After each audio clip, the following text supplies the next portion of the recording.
mga kapangarap, nandito na naman po tayo sa ating inabangang teleseryeng Abot Kamay na Pangarap. Dahil sa kagustuhan nila Giselle at Lynette na makilala talaga kung si Moira talaga yung pinapakilala ni Chantal na anak niya.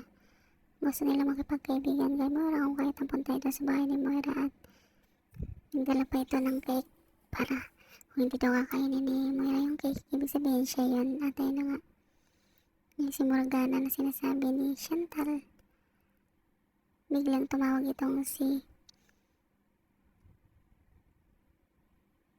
may tumawag sa kay Chantal na may nangyari daw kay Zoe at yun nga sinabi niya kay Moira na mayroon niyang nangyayari sa anak niya kung kaya't dali-dali itong si Moira na pumunta doon sa lugar kung saan nandun si Zoe at nakita niya nakasantal ito sa manibela kung kaya't iyak na iyak itong si Moira at nasabi nito na lumaban ka anak at doon na-confirm ni Zoe na talagang si Morgana ay si Mami Moira niya kung kaya't sobrang tungtuwa ito at ayun na nga guys. Sabot pa nito si Justin para lang napaniwala si Moira na may nangyari sa kanya para malaman niya ang totoo.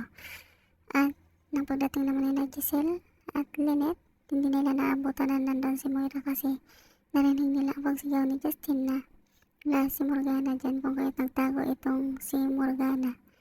Pero nakita nila Giselle na nandun yung kotse nito pero wala na siya dahil nagtago silang dalawa ni Zoe. At ito namang si Zoe, sobrang tuwang-tuwa na nalaman niya na talagang mami niya buhay pa at magsama na sila doon sa bahay ni Chantal.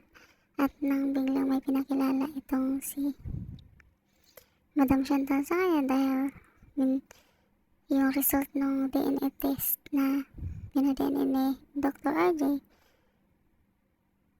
positive na pero magtiya lang sila o tiyahin niya lang si Morgana dahil may ginawa itong si Madam Chantal. Dahil nung time na tumatawag pala si Nali, narinig ni Gilbert ang mga usapan na issue. Pinadna daw nila ng kanyang daddies ng kanyang tatay si Moira kung kaya't nag-report agad dito kay Chantal. At nagawa ng paraan ni Gilbert na ipagpalit yung DNA test o di kaya yung pinalit niya yung DNA sample ni Moira sa kay Morgana na kapatid mismo nito. Ang kaya't doon sa bahay ni Chantal, pinakilala ni Madam Chantal si Morgana na totoong may-ari ng identity o ng mga documents.